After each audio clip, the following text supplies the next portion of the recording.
Hello, and welcome to episode number 174 of the Savvy Social Podcast. This is a show dedicated to helping passion-led online business owners and entrepreneurs learn how to use social media as a tool to grow their business. I'm your host, ANDREA Jones, and I'm fiercely committed to helping you understand both the how and the why of social media marketing so that you can create connection, build your community, and make your difference in the world. And today we're talking all about social media managers. If you're a social media manager, a freelancer, an agency owner in the social media space, this episode is for you alone. And before I dive into the content, I do have a brand new free training for you if you are a social media manager. This training is all about how to raise your rates. So how to raise your rates. And one of our values here for our social media managers is to help you get more freedom, flexibility, and financial independence by running your own social media business. And the financial independence piece is key. We're going to talk about that a little bit in this episode, but you've got to be profitable. And this goes way beyond just having enough to pay yourself. I'm talking savings, investing, expanding, hiring, building out a bigger business. And it's a question that we get from our mentees in our mentorship program, which is, how do I raise my rate? So in this training, I walk you through exactly how to do that. It's pulled from our mentorship program.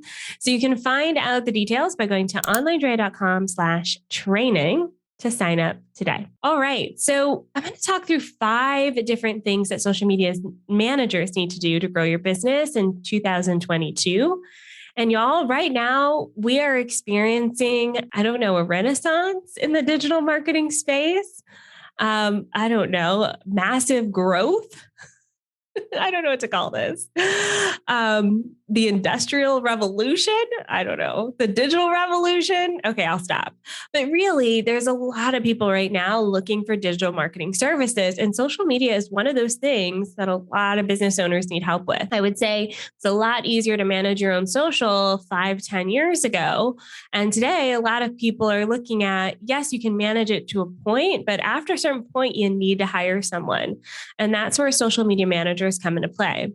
Now, if you're freelancing and you're happy with where you are, then that's fine. But if you're listening to this episode, you probably want to grow. And the first thing that I recommend is expanding your technical skills. Okay. So when we think about social media and how much it's changed, there is no excuse to not constantly be learning. I know for me this year, I was focused on TikTok. We were figuring out how to leverage TikTok for our clients. This isn't just making silly lip sync videos or dancing. This is strategic. How do we strategically use TikTok as a tool to grow your business? And so for me, I was studying it and learning it. And eventually we built out our TikTok course that's now available in the Savvy Social School. Even things like Reels. Instagram Reels did not exist prior to August 2020. And if we think about that, you've had just over a year to learn how to master this tool. And if you haven't been mastering it, and if you haven't been learning, you are behind, my friend. You are behind. So I want you to think about how you are committing to expanding your technical skills. This is something that is a must as a social media manager headed into 2022. And it doesn't have to be, TikTok or Reels. It can also be, how do I create better, higher quality content for my clients? This is something that will help you and your clients get better results, because when your clients are winning, you're winning. So how do I write better captions? How do I design better graphics? How do I edit video? How do I, bring more to the table for my clients? The other thing is clients are becoming more discerning now. So because the industry is growing, there's actually a lot more people that they can hire. There's a lot more competition out there. So what that means is clients can pick and choose. And so how are you going to stand out? It's being able to speak to those skills. Some other things I've been seeing, even with our mentees in the mentorship program, is expanding into other digital marketing skills. Maybe you're going to also have podcast editing or email marketing or sales funnel building as a part of your skill set and a part of your services. So a huge part to growing in the new year is making sure there's a big focus and effort on expanding your skills. The second thing is to raise your rates. All of those expanded skills come at a higher rate. Okay. And I love talking about this topic because it's challenging, but so rewarding when you raise your rates. And I'm not talking about just arbitrarily going, my rates are double now and moving along your happy little way. I actually don't like that.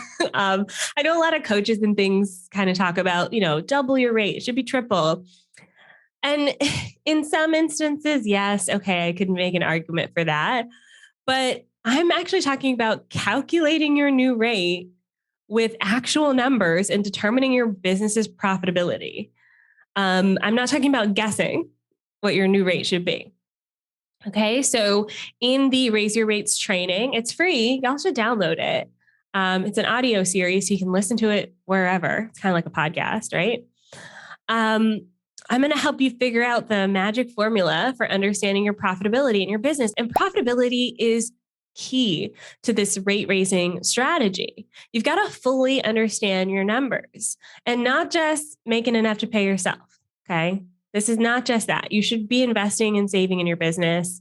All of the technical skills we talked about before, sometimes you have to invest to learn those. And then we're going to talk about some things later on where you're definitely investing in yourself and in your business. And this is key for growth. You cannot stay stagnant in this industry. That's just asking to become useless after a while. Okay, so fully understanding your numbers and having enough room to be profitable after you pay yourself. This is key. I learned this the hard way, y'all. Okay, that's why I'm so passionate about this. In 2018, it was rough in the business. I had 2 pillar clients. They both left. I just brought a new team that I had to let go. It was heartbreaking. And some of the most challenging moments I've had in my business, and it's because my pricing was way out of whack. And I had to go across the board and raise my rates with all my clients. And I talk more about this in the training, but I wanted to bring it here as well because it is so important to do this. If you don't do this, then you're not able to grow. Okay. So raise your rates. Number 2, that's the second thing you need to do. Third thing is hire a team. And this is why raising your rates is important. If you cannot afford to hire a team, your rates are not high enough, my friend, and you cannot do it yourself. You got to have people that you can lean on. You actually shouldn't be doing everything yourself in your business. I find that the people who remain freelancing, it's feast or famine, first of all. So sometimes it's great and you have a lot of clients, but that also means you're burned out. Okay. So you have a lot of clients, but you can't breathe, especially in social media. It never sleeps. It's always changing. Who has time to be doing that all the time? And then when you don't have enough clients, you're stressed out still because you need more clients because everything you made was your paycheck. And so you don't have a savings, you don't have a business savings, you don't have someone who can help you, deliver your service while you go find clients. So I'm a huge believer in building out a team. I will say this is also very hard. I call 2017 my year of hiring and firing because I figured it out the hard way. Now, if you're under 100K, and this is just a very general piece of advice. So find yourself in this. And I'm kind of using US dollars here as well. So I know we have a lot of people in Canada. I'm Canadian. A lot of people in the UK, Australia. Find yourself in this. But if you're under $100,000 a year in revenue, you're probably looking for an assistant or a graphic designer or a copywriter, someone who can just help you with some pieces of this. Even a community manager could work here, someone who can help you enough to where you can, I don't know, take a vacation, take Christmas off, right? So someone who can help you with this. And then as you grow, let's say you're getting up to 250K, you're probably looking at hiring account managers or social media managers, those people who can implement from start to finish. They can take on some of the clients. Okay. Maybe some of the more consistent clients or something like that. You give them a couple of clients, you work on a couple, but then now you have time to actually grow the business, which takes time. I know for myself, right now, I'm looking at hiring an operations manager. For those who didn't know, I am pregnant. I'm expecting my first child, which is kind of wild to think about carrying a human right now. But I'm due in April of 2022. So at the time we're recording this, I have a little less than 6 months. And so I'm buckling down. We're cleaning the business. We're doing a spring clean, big spring clean. And then likely either before or after the maternity leave, I'll look at hiring an operations manager, someone who can be that right hand person and help me run the business. But guess what? That takes lots of money because this role is very expensive. And I can only do that because my rates are at a certain place. And if you think about it, my current team, I have 15 people on the team. So yeah, my rates support that, but also the level of service that we deliver supports that. We studied how to use TikTok. Now our clients are on TikTok. We produce higher quality content. We've got an on-staff graphic designer, video editor, copywriters. The level of service is leaps and bounds above what it was even just 2 or 3 years ago. So when we think about the amount of growth that's happened in the business, our rates have to match that. So all of this ties back to raising your rates. All right. So we talked about expanding your skills, raising your rates, hiring a team. Now I want to talk about wowing your clients. This is something that some of us are forgetting and missing. One of the key components to this business that I'm running now is our referral business. We have quite the referrals coming in from our current clients and past clients, so much so that I don't have to market as much. And even recently, we had some spots open up. I lean on my wait list. I post on social media. That's about it. And we're filling up those spots. So that's because the work that we deliver is amazing. We show our results through our reports. We have content that our clients can be proud of. They love to share. And we're tapping in some of the new things like creating micro video content. It's a part of our service now. But this also goes deeper because making your clients happy isn't just delivering the service. Your clients kind of have to like you and your team.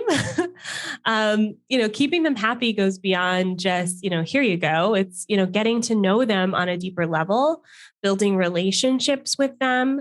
We do this in our meetings. We give gifts to our clients during the onboarding process, and things that come up, birthdays, anniversaries. We're there for our clients. We're partners in this with them. Even our onboarding process, the second they become a client, we want them to feel fully supported because sometimes there's a gap, right? They say, yes, I want to start today. They pay us. And then we don't start posting for 1 or 2 months. We have lots of back end research that we're doing that's not really visible. Sometimes there's a gap just based on what we have available. So in that onboarding process, it's so important to wow the clients, to be there for them, to over deliver to them. And so that is such an important piece to growing your business. If your clients aren't proud of the work that you're doing, they're not going to send you referral business. It's just that simple. If your clients aren't proud of it, they're not going to talk about what you do when you're not in the room. And that's key here. We want other people saying, oh my gosh, I just hired so-and-so. Their team is amazing. You got to hire them, right? All right. So the last piece to this puzzle of growing your business in 2022 is developing your emotional maturity. And this has been a really long journey for me. Just based on lack of experience, I think. It takes a skill set to have this level of emotional maturity, and I'm still learning. Every day is a new learning lesson. But this emotional maturity will actually help you develop the business. I think I saw this quote from Gary Vee recently where he talked about emotional maturity and I think he called it EQ versus IQ. When you're thinking about EQ, the emotional part of this, the business owners that succeed The CEOs that succeed have this skill set. Okay. So this comes into play when you're handling client objections. If a client says, I'm not happy, can you calmly resolve that or do you get upset? Okay.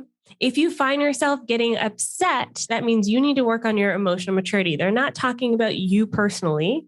They're saying they're not happy with the work, and you've got to separate yourself from that. If a client is whatever, they're having their own business issues. I had a client break down because her business was not doing well. That takes a level of emotional maturity to be on a Zoom call with a client who's crying and to be able to not also cry and lose it, right? You've got to be strong for them. Even internally, managing your team. I invested in leadership coaching this year, and it has made such a difference in how I lead my team. Having a team of this size is a challenge. You're dealing with so many different personalities. You're trying to get everyone to work together. The biggest thing for me this year was everyone was coming to me for everything. Andrea, can we do this? Can we do that? And it's coaching them and guiding them into who they're reporting to, when to ask a question, when not to ask a question, when to find a solution. And trust me, this is an ongoing process, like I said, but it's that level of emotional maturity that helps me be able to confidently go, okay, I can bring more people in now. And even internally with the decisions you have to make as the business owner. You know, I talk about raising your rates, but if, for instance, you feel hesitant because you don't feel confident that your rates match your product, is that an emotional response or is that based in fact, right? Or maybe you had a bad experience with a team member and you're scared to hire someone else because you had to just fire someone. Is that an emotional response that you need to work on? Or is it based in fact? And so when we think about this emotional maturity, this is the key to actually growing your business. If you aren't emotionally mature, you're not going to be able to handle a team. You're not going to be able to handle more clients. Because let me tell you this right now, more clients is more problems sometimes. Like some of these days, it is challenging. Okay. This higher paycheck comes with more responsibilities. And so to be able to deal with that, a lot of it is emotional. And I found myself early on in my business getting dragged. Like I wouldn't even open my inbox because I was like, somebody's going to complain about something today. And just the idea of it would cause me to procrastinate and put me behind. And now, boom, I can zip through my emails, first thing, done, and move on with my day. Okay, that's a level of emotional maturity that it takes to run this business. You can't get caught up in every little email, every little team issue, client issue. You've got to handle it and move on. So, can we do these 5 things in the next year? I want you to really make an effort to focus on these in 2022, expanding your technical skills, raising your rates, hiring a team, wowing your clients, and developing your emotional maturity. And if you want to get started, definitely start with the Raise Your Rates training, onlinedrea.com/training to get it for free. And in the training, I also talk about the mentorship program where we teach everything I just talked about in this podcast. It's for social media managers who want to go from solo show to agency, and especially those of you who want to do it with consistency and not big bursts of growth and long lags of nothing in the middle. So definitely check out the training, learn more about the mentorship program. And thank you so much for joining me for this episode of the Savvy Social Podcast. I'll be back at you with another episode soon. In the meantime, thank you so much for your support. We still are one of the top 100 marketing podcasts in the world. It is absolutely mind-blowing. And it's because of you, dear listener. If you want to support the show, head on over to Apple Podcasts, leave us a 5-star review. That's the best way to support. I'll see you next week for another episode. Bye for now.